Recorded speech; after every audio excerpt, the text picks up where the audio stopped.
Bismillahirrahmanirrahim. Apa yang harus saya lakukan agar saya kuat menjalani ujian yang sedang melanda? Kadang saya merasa mengapa Allah tega memberikan ujian ini dan saya tidak tahu apa yang saya harus lakukan. Semua manusia dicoba, bukan cuma antum saja. Semua manusia punya cobaan. Ada di sini yang masya Allah dari selama hidup dari kecil sampai sekarang tidak pernah sakit, nggak pernah diganggu orang. Ada? Kalau ada luar biasa silakan tampil di sini.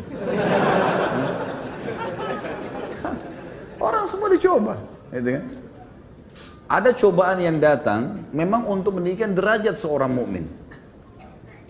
Minimal memberikan pelajaran. Orang kalau dapat cobaan teman-teman sekalian, dia kan jadi lebih pintar. Punya pengalaman, kayak antum pernah dicoba sesuatu apa sama Allah, kemudian sekarang sudah selesai masalahnya. Kita kan jadi tahu, dapat ilmu di situ kan. Jadi kadang-kadang ilmu itu melalui tulisan, kadang-kadang dari pengalaman.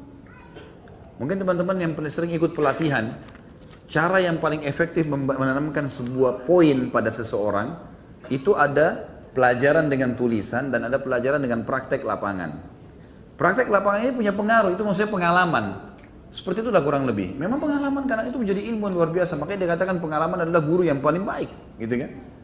Karena itu luar biasa. Dan Nabi SAW menyebutkan masalah pengalaman, dikatakan tidak layak orang mukmin jatuh di lubang 2 kali. Di lubang yang sama 2 kali. Kemarin kita jalan di sini jatuh, hari ini kita sudah tahu ada lubang nih. Saya tidak akan lewat situ lagi, misal, gitu kan?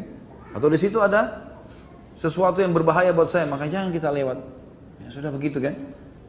Jadi Allah alam ini cobaan itu bisa jadi peninggian derajat. Kadang-kadang ada derajat di surga mungkin kita, kata sebagian ulama ya, mungkin kita tidak bisa jangkau kecuali dengan 100 tahun sholat malam, 100 tahun puasa. Tapi kita umurnya cuma 60 tahun.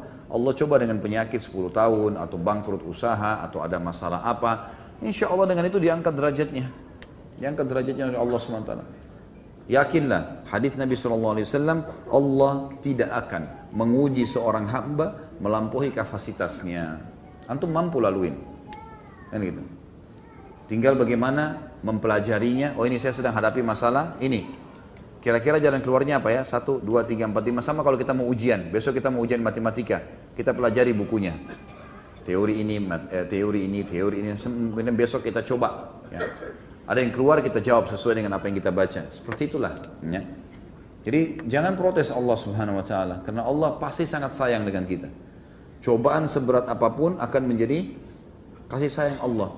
Kalau masih ingat saya pernah kasih contoh teman-teman sekalian. Pencuri pun kalau mencuri kemudian ketangkap, kepergok, dikeroyokin. Kalau saya pribadi berbicara, saya mengatakan kasih Allah sayang sama pencuri itu. Kenapa kira-kira teman-teman sekalian? Karena kalau dia nggak kepergok pada saat itu, kira-kira dia mencuri lagi nggak nanti? Nah, Allah buat dia kepergok supaya dia kapok. Jangan ulangi lagi. Kan gitu. Dan biasanya itu sebelum dikeroyokin itu pasti ada beberapa tahapan-tahapan, proses-proses di mana dia semestinya sadar dulu. Misalnya pernah dilihat oleh orang atau pernah ketangkap sekali tapi lolos, gitu kan? Sudah ada peringatan. Tidak mau sekalian Allah buat digebukin, gitu kan? Supaya dia berhenti.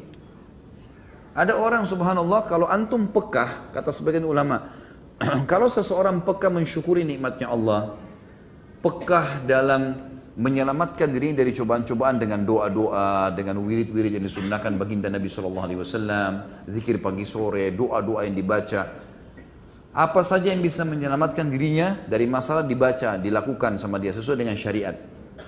Maka orang seperti ini umumnya dia selamat dari macam-macam cobaan. Karena dia sudah lakukan itu. Seperti misalnya perangkat kita sehari-hari teman-teman sekalian adalah sholat 5 waktu, zikir habis sholat, gitu kan. Kemudian apalah rutinitas kita, baca Al-Quran, beberapa ayat Al-Quran, baca zikir pagi sore. Kita sudah punya perangkat-perangkat. Nah orang yang kehilangan perangkat ini, itu yang biasanya jebol, kena, gitu kan. Tapi kalau enggak, insya Allah tidak ada masalah. Dan orang mukmin kalaupun datang cobaan padanya, dia langsung tahu ini pembersihan dosa buat saya atau peninggian derajat, gitu ya. Minimal akan dapat pengalaman untuk bisa kita laluin.